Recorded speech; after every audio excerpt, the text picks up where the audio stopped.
Hi everyone. ఇటీవల జరిగినటువంటి TET paper దాని కీ అనేది అనాలిసిస్ చేస్తున్నాం. దాంతోపాటే రాబోయే డిఎస్సిలో మనం ఏ విధంగా క్వశ్చన్స్ వస్తాయి, వాటిని ఏ విధంగా టైం మేనేజ్మెంట్ చేసుకుంటూ మనము ఆన్సర్ చేయాల్సి ఉంటుంది, వీటన్నింటి గురించి మనము ఈ వీడియోస్లో ఎక్స్ప్లెయిన్ చేస్తున్నాం. ఈ సిరీస్లో ఆల్రెడీ ఫస్ట్ వీడియో అప్లోడ్ చేయడం జరిగింది, ఇది సెకండ్ వీడియో. దీంట్లో మనము 8th క్వశ్చన్ నుంచి డిస్కస్ చేయబోతున్నాం. 8th క్వశ్చన్ ఏముందంటే, ఒక హాస్టల్లో 350 మందికి సరిపోయే 100 రోజులకు సరిపడా ఆహారం ఉందంట. మళ్ళీ ఆ హాస్టల్లో కొత్తగా ఇంకొక 150 మంది జాయిన్ అయితే ఇప్పుడు మొత్తంగా ఆహారం ఎన్ని రోజులకు సరిపోతుంది అంటున్నాడు. ఫస్ట్ మొత్తం ఉన్న ఆహారం ఎంతో చూడాలి. మొత్తం ఆహారము 350 × 100 అంటే 35,000 మెంబర్స్కి ఒక సింగిల్ డేకి సరిపోయేంత ఆహారం ఉంది. 35,000 మెంబర్స్కి ఒక సింగిల్ డేకి సరిపోయేంత ఆహారం ఉంది. ఇప్పుడు 150 మంది చేరితే మొత్తం సమూహం ఎంతమంది అవుతారు? 350 × 350 + 150 అంటే 500 మెంబర్స్ అవుతారు. ఇక్కడ ఆహారం ఎంతమందికి సరిపోయే ఎంత ఉంది? 35,000 మందికి సరిపోయేంత ఆహారం ఉంది. కానీ ఇక్కడ ఎంతమంది ఉన్నారు? 500 మంది. అంటే మోర్ దెన్ 1 డే వస్తుంది. అది ఎన్ని రోజులకు వస్తుంది అనేది చూద్దాం. 35,000 మందికి సరిపోయే ఆహారము రోజు 500 చొప్పున మంది తింటే ఎన్ని రోజులు సరిపోతుంది? అది 70 రోజులకు సరిపోతుంది. ఇక్కడ సేమ్ ఎలాగైతే 35 × 100 చేసామో ఇక్కడ 35 × 100 ఎలా చేసామో 35,000 వచ్చింది. ఈ 35,000 మందికి సరిపడే ఆహారము రోజుకి 500 మంది తింటున్నారు కాబట్టి అది ఎన్ని రోజులకు వస్తుంది అనేది మనం చూస్తే 70 రోజులకు వస్తుంది. ఇది first one answer. Second one చూస్తే ఇక్కడ నెంబర్స్ అక్యురేట్గా నేను తీసుకోలేదు, బట్ ఇక్కడ మోడల్ ప్రాబ్లంగా దీన్ని తీసుకున్నాను. ఆన్సర్ అయితే ఖచ్చితంగా కరెక్టే. ఇక్కడ 9th ప్రాబ్లం ఏంటంటే, ఒక నెంబర్ సిరీస్ ఇచ్చాడు 5, 7, 9 XY, మిడిల్లో ఉన్నటువంటి 2 వాల్యూస్ ఇవ్వలేదు, 40, 50. అంటే ఫస్ట్ మనం ఎన్ని తీసుకున్నాం? 1, 2, 3, 4, 5, 6, 7 తీసుకున్నాం. దీని మధ్యగతం ఇచ్చాడు. మధ్యగతం ఎంత ఇచ్చాడంట? 42 ఇచ్చాడు. అసలు మధ్యలో ఉన్న వాల్యూవే మధ్యగతం కదా. ఆల్రెడీ క్వశ్చన్లో మెన్షన్ చేసాడు. ఇవన్నీ చిన్న నుంచి పెద్దగా అమర్చబడి ఉన్నాయి. అంటే మిడిల్లో ఉన్న వాల్యూ మనకు మధ్యగతం అవుతుంది. అంటే ఎక్స్ వాల్యూ ఎంత అవుతుంది? 42 అవుతుంది. ఇండైరెక్ట్గా అదే చెప్పేశాడు. నెక్స్ట్ ఆ సమూహానికి మరొక పెద్ద నెంబర్ని జత చేశాడు. మరొక పెద్ద నెంబర్ని జత చేస్తే ఏమవుతుంది? ఈ సమూహానికి ఒక 70 or 78 సంథింగ్ ఏదో ఒక నెంబర్ జత చేసినప్పుడు అప్పుడు మధ్యగతం 48 అయింది. ఇప్పుడు ఇంతకుముందు 7 ఉన్నప్పుడు మిడిల్గా డైరెక్ట్గా మధ్యలో ఉన్న ఎక్స్ అనేది మధ్యగతం అయిపోయింది. ఇప్పుడు ఎన్ని నెంబర్లు ఉన్నాయి? 8 నెంబర్లు ఉన్నాయి. అంటే మధ్యలో ఉన్న 2 నెంబర్ల యావరేజ్ మధ్యగతం అవుతుంది. మధ్యలో ఉన్న 2 నెంబర్లు ఏంటి? XY/2 = ఎంత? 49 అంట. 49 ఇంకో ఎగ్జామ్లో ఇచ్చింది 49. సో ఎక్స్ ప్లస్ వైల యొక్క సరాసరి 49 అయితే మరి XY వాల్యూ ఎలా ఫైండ్ చేస్తాం? X + Y = ఇక్కడ ఉన్న 2 అక్కడ వెళ్తే 98 అవుతుంది. ఎక్స్ వాల్యూ ఆల్రెడీ మనం ఫైండ్ చేసాం 42. ఎక్స్ వాల్యూని 42 ఇక్కడ సబ్స్టిట్యూట్ చేస్తే వై వాల్యూ ఎంత వచ్చింది? మనకు 56 వచ్చింది. సో మనకు ఆన్సర్ ఏమి అడిగాడు? X/Y ఎంత అని అడిగాడు. X/Y ఎంత? ఎక్స్ వాల్యూ 42 మనకు ఆల్రెడీ ఇంతకుముందు వచ్చింది. ఇప్పుడు వై వాల్యూ 56 వచ్చింది. X/Y ఇది 14 3s 14 4s. సో ఆన్సర్ వచ్చేసి 3/4. ఇది 9th ప్రాబ్లం. 10th ప్రాబ్లం, ఈ క్రింది వాటిలో అకరణీయ సంఖ్యను గుర్తించండి. అకరణీయ సంఖ్య అంటే రేషనల్ నెంబర్. సో రేషనల్కి ఇర్రేషనల్కి మీకు ఆల్రెడీ డిఫరెన్సెస్ తెలుసు. ఇక్కడ చూద్దాం ఏది రేషనల్ నెంబర్ అవుతుంది. ఇక్కడ చూడండి, first A option 15/√3, B option 5+√3, C option 3+√2², D option √8 + √2². ఇక్కడ √15/√3 దీన్ని మనం సింప్లిఫై చేసినా, డినామినేటర్ రేషనలైజేషన్ చేసినా మనకు ఆన్సర్ √5 వస్తుంది. లేదు మాకు ఎక్స్ప్లెనేషన్ కావాలంటే √5ని √3 × √5గా రాయొచ్చు. డినామినేటర్ √3 ఆన్సర్ ఇది √5. రూట్లో ఉన్న నెంబర్ కాబట్టి ఇది అకరణీయ సంఖ్య కాదు, ఇది కరణీయ సంఖ్యనే అవుతుంది. అంటే ఇదొక irrational number. Next B option చూసుకుందాం. Sum of rational and irrational, sum of the difference of rational and irrational is a irrational. అంటే ఒక అకరణీయ సంఖ్యని ఒక కరణీయ సంఖ్యని కూడినా తీసివేసినా మళ్ళీ ఆన్సర్ కరణీయ సంఖ్యనే వస్తుంది. అంటే సెకండ్ వన్ కూడా మన ఆన్సర్ కాదు. థర్డ్ వన్ విషయానికి వస్తే చూడండి, 3+√2² దీన్ని a+b² ఫామ్లో ఉంది. a² అంటే 9, b² √2² అంటే 4 కాదు 2, 11 వస్తుంది. సో √2² అంటే 2 వస్తుంది. మళ్ళీ 2ab 2 3 6 √2. సో ఎంత అవుతుంది? అది 6 √2. So answer 11 + 6 √2.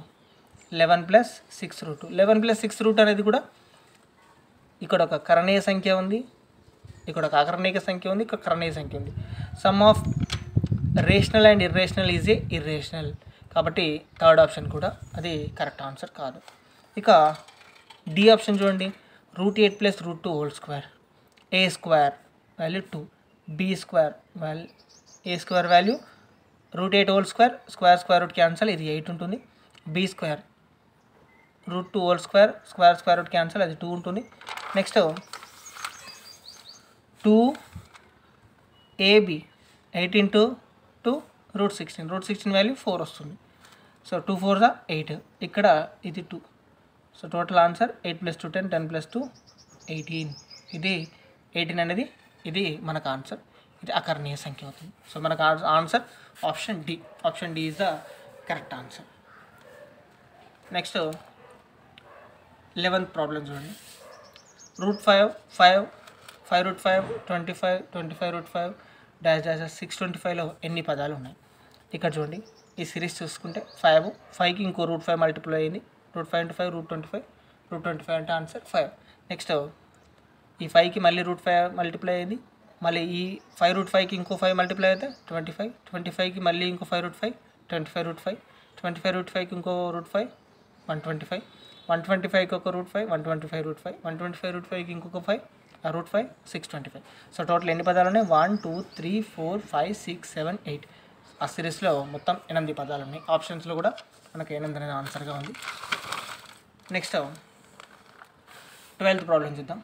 అంటే సర్పిలాకారం అంటే స్పిరికల్ మనకు స్పైరల్ మెథడ్ అంటే ఏంటంటే ఒక టాపిక్ మొత్తం ఒకే చోట బోధించకుండా వివిధ తరగతులలో లేదా ఒకే తరగతిలో వివిధ చాప్టర్ల రూపంలో మనకు కంటెంట్ అనేది ఎక్స్ప్లెయిన్ చేయడం. అంటే మ్యాథ్స్లో నెంబర్ సిస్టంలో డిఫరెంట్ టైప్స్ ఆఫ్ నెంబర్స్ ఉంటాయి. వాటిని ఏ ఆర్డర్లో మనం ఎక్స్ప్లెయిన్ చేయాలి? ఇది మనకు అక్కడ కొన్ని ఆప్షన్స్ ఇచ్చాడు, వాటిని ఆర్డర్లో పెట్టమన్నాడు. సో నేను ఇక్కడ ఆర్డర్లో పెట్టినవి రాసేసాను. ఫస్ట్ సంఖ్యల పరిచయం చేయాలి. ఆ సంఖ్యల తర్వాత డైరెక్ట్ వాస్తవ సంఖ్యలు చెప్తామా, అకర్ణీయ సంఖ్యలు చెప్తామా? లేదు, వాటికన్నా ముందు సహజ సంఖ్యలు చెప్పాలి, తర్వాత పూర్ణ సంఖ్యలు చెప్పాలి, తర్వాత పూర్ణాంకాలు చెప్పాలి, తర్వాత అకర్ణీయ సంఖ్యలు, తర్వాత వాస్తవ సంఖ్యలు, ఇంకా ఇక్కడ అకర్ణీయ సంఖ్యల తర్వాత కరణీయ సంఖ్యలు ఉంటాయి. ఇక్కడ ఇచ్చిన ఆప్షన్స్లో మనం ఆర్డర్ చూసాం, కానీ ఇంకా చెప్పాలి అంటే ఇది ఆర్డర్లో ఉంటుంది. అక్కడ ఆప్షన్స్ చూసుకొని మనము పెట్టుకోవాల్సి ఉంటుంది. ఇది మనకు 12th ప్రాబ్లం. అది మెథడాలజీ కింద కూడా మనం చూడొచ్చు. 13th problem. అక్కడ ఒక చెట్టు ఉంది, కొబ్బరి చెట్టు కానీ ఏదో ఒక చెట్టు. ఆ చెట్టు తీవ్రమైన గాలి తాకిడికి విరిగిపోయి నేలను తాకింది. నేలను తాకినప్పుడు ఆ నేలతో చేస్తున్నటువంటి కోణం ఎంత ఏదైతే ఉందో అది 60 డిగ్రీలు అయితే ఆ చెట్టు యొక్క ఎత్తును కనుక్కోమన్నాడు. చెట్టు ఇక్కడ చెట్టు ఎత్తును మనం కనుక్కోవాల్సి వచ్చినప్పుడు 2 పాయింట్స్ ఉంటాయి. 12th దాంట్లో ఇక్కడ ఆ చెట్టు విరిగిపోయిన భాగాన్ని, అంటే ఈ విరిగిపోయిన భాగం లెంత్ కనుక్కోమంటే మనము ఈ ప్రాసెస్ చేయాల్సి ఉంటుంది. విరిగిపోకుండా మిగిలి ఉన్న పార్ట్ని లెంత్ ఫైండ్ చేయమంటే ఈ ప్రాసెస్ ఉంటుంది. సో క్వశ్చన్ అనేది నాకు కంప్లీట్ ప్రాపర్గా గుర్తులేదు, కానీ అది ఏదైతే విరిగిపోయిన భాగం అయితే y = 18 మీటర్స్ ఆన్సర్ అవుతుంది. విరగకుండా ఉన్నటువంటి భాగం నాకు x = 9√3 అవుతుంది. సో నాకు ఆ క్వశ్చన్ అనేది క్లారిటీగా మైండ్లో గుర్తు రావట్లేదు, బట్ ఇదైతే ప్రాబ్లం. సో ఆ ప్రాబ్లం ఏంటి? ఒక విరిగిపోయిన చెట్టు విరిగిన భాగం నేలను తాకినప్పుడు మనకు 60 డిగ్రీల కోణం చేస్తుంది. సో ఆ చెట్టు మొదలు నుంచి ఆ విరిగిపోయిన భాగం నేలను తాకిన డిస్టెన్స్ ఎంత ఉంది? 9 మీటర్స్ ఉంది. ఇప్పుడు విరిగిపోయిన భాగాన్ని ఫైండ్ చేయమంటే అప్పుడు ఇది ఇక్కడ కోణం ఇక్కడ చేసింది కాబట్టి ఇది ఆసన్న భుజం అడ్జసెంట్ సైడ్, ఇది కర్ణం హైపోటెనస్ అవుతుంది. కాబట్టి ఈ రెండింటి మధ్యలో రిలేషన్ ఉండేది hypotenuse by adjacent or adjacent by hypotenuse. ఈ రెండింటి మధ్య రిలేషన్ ఉండేది ఏంటి? కాస్లో ఉంటుంది. Cos θ = adjacent by hypotenuse. Adjacent 9 metres by hypotenuse y. So cos 60లో మనకు వాల్యూ ఎంత వస్తుంది? 1/2 వస్తుంది. దీన్ని క్రాస్ మల్టిప్లికేషన్ చేస్తే y = 18 మీటర్స్. అంటే విరిగిపోయిన చెట్టు యొక్క భాగం యొక్క లెంత్ ఎంత? 18 మీటర్స్గా ఉంటుంది. నెక్స్ట్ మనం రెండో ప్రాసెస్. ఒకవేళ విరగకుండా ఉన్నటువంటి చెట్టు భాగాన్ని ఫైండ్ చేయమంటే అది tan θ = ఎందుకు ఆపోజిట్ అవుతుంది? ఇది అడ్జసెంట్ అవుతుంది. Opposite by adjacent. tan θ = opposite by adjacent. tan 60లో తీసుకుంటే opposite x, adjacent 9.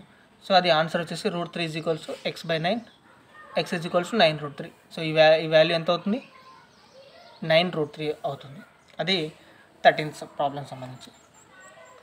Next 14th problem.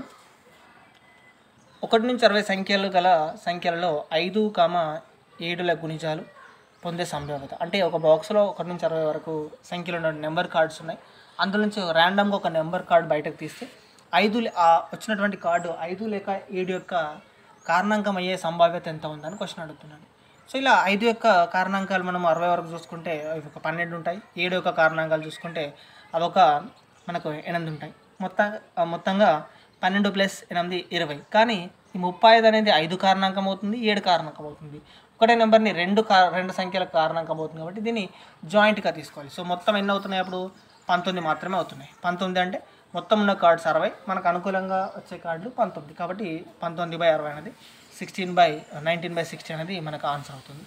So ఇది సెకండ్ పార్ట్. సో కంటిన్యూగా మళ్ళీ థర్డ్ పార్ట్ కూడా మిగతా క్వశ్చన్స్ మనము ఇంకొక వీడియో ఇమీడియట్గా నేను అప్లోడ్ చేస్తాను.